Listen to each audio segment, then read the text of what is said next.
Assalamualaikum warahmatullahi wabarakatuh. Apa kabar anak-anak? Semoga selalu dalam keadaan sehat. Untuk memulai pembelajaran pada pagi hari ini, marilah kita berdoa terlebih dahulu. Bismillahirrahmanirrahim. Rabbi zidni ilman warzuqni fahman. Amin. Hari ini kita akan belajar tema 1, indahnya kebersamaan, subtema 1, keberagaman budaya bangsaku, pembelajaran ketiga. Mari anak-anak kita pelajari pembelajaran hari ini dengan menyaksikan video selanjutnya. Di video kali ini kita akan belajar materi kelas 4, tema 1, subtema 1, keberagaman budaya bangsaku, pembelajaran 3. Tujuan pembelajaran ini adalah sebagai berikut.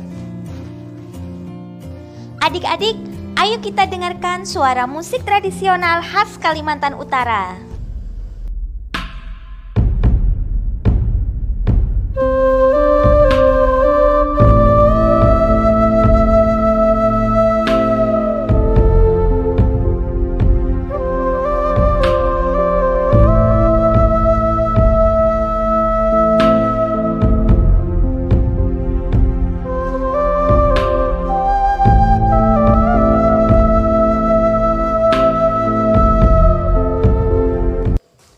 Apakah adik-adik bisa mendengarnya?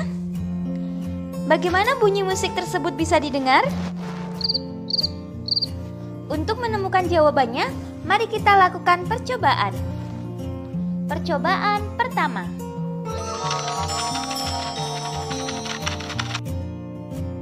Tujuan percobaan ini adalah untuk mengidentifikasi sifat bunyi merambat melalui udara.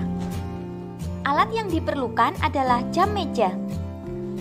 Langkah kerjanya, letakkan jam meja di ruangan yang sepi. Lalu, kita berdiri di ruangan tersebut. Kita pasti dapat mendengar detakan jam tersebut, karena suara merambat melalui udara. Percobaan kedua. Tujuannya adalah untuk mengidentifikasi sifat bunyi merambat melalui benda padat. Alat yang diperlukan cukup jam meja. Langkah kerjanya, letakkan jam meja di salah satu ujung meja pada ruangan yang sepi. Lalu, tempelkan telinga kita di ujung meja yang lain. Maka, suara jam terdengar lebih kencang dan lebih jelas. Percobaan ini membuktikan bahwa suara merambat melalui benda padat. Percobaan ketiga.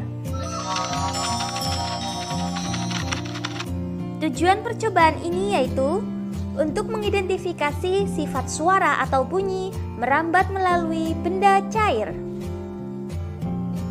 Alat atau bahan yang diperlukan yaitu boneka yang berbunyi jika diremas, kantong plastik, ember plastik yang diisi air, dan benang. Langkah kerjanya, masukkan boneka plastik ke dalam kantong plastik. Lalu, ikat ujung kantong plastik dengan benang. Masukkan boneka tadi ke dalam air di ember. Remas boneka dan kita dapat mendengar bunyinya samar-samar. Sekarang, kita tempelkan telinga kita di ember. Lalu, remas boneka tersebut, maka bunyinya akan terdengar lebih kencang dan jelas. Percobaan ini membuktikan bahwa suara merambat melalui zat cair.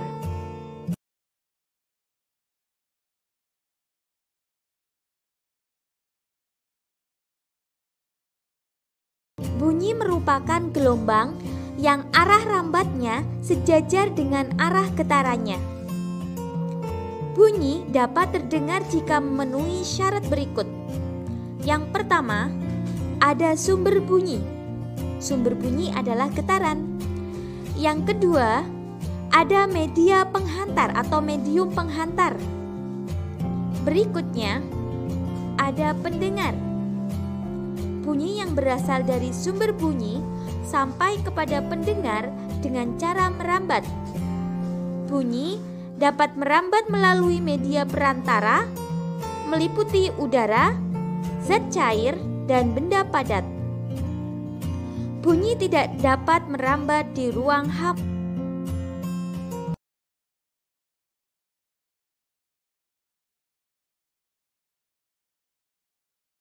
Kita mulai dari paragraf pertama.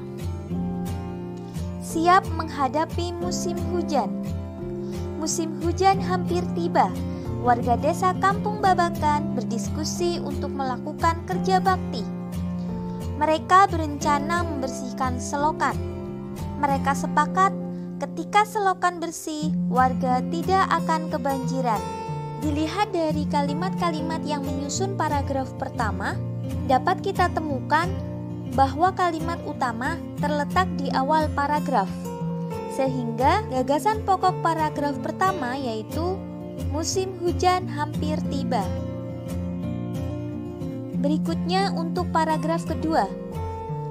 Pagi itu, semua warga terlihat sangat bersemangat membersihkan selokan. Pak Sami dan Pak Udin sibuk mengambil sampah yang ada di dalam selokan. Pak Made dan Pak Udin memastikan saluran selokan lancar. Pak Nur mengambil sampah-sampah dan meletakkannya di gerobak sampah. Dari kalimat-kalimat penyusun paragraf 2, dapat kita temukan bahwa kalimat utamanya juga terletak di awal paragraf. Kalimat kedua dan seterusnya di situ menunjukkan penjelasan terhadap kalimat yang pertama, sehingga alternatif jawaban untuk paragraf kedua, gagasan pokoknya yaitu semua warga sangat bersemangat membersihkan selokan. Lanjut ke paragraf 3. Setelah kerja bakti selesai, warga berkumpul untuk menikmati teh hangat dan pisang goreng. Makanan tersebut dimasak oleh warga ibu-ibu. Mereka senang karena selokan desa sudah bersih. Kini mereka siap menghadapi musim hujan.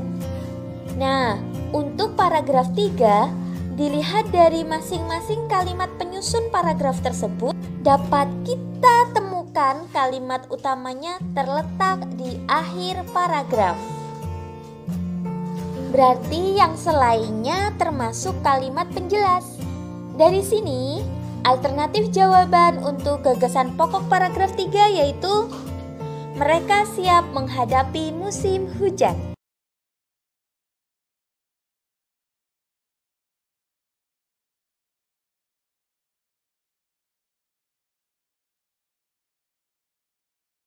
Nah, anak-anak, pelajarilah pembelajaran pada hari ini. Jangan lupa ada tugas untuk kalian. Ada 2 tugas. Yang pertama, kerjakan tabel percobaan yang telah dilakukan tadi. Tugas yang kedua, tulislah gagasan pokok dan gagasan pendukung dari teks siap menghadapi musim hujan. Kerjakan pada buku tugas tematik. Itu tadi pembelajaran kita pada hari ini. Untuk mengakhiri pembelajaran pada hari ini, marilah kita membaca hamdalah bersama-sama. Alhamdulillahirabbil alamin. Sekian pembelajaran kita pada pagi hari ini. Sampai bertemu pada esok hari. Wassalamualaikum warahmatullahi wabarakatuh. Tetap semangat belajarnya dari rumah ya.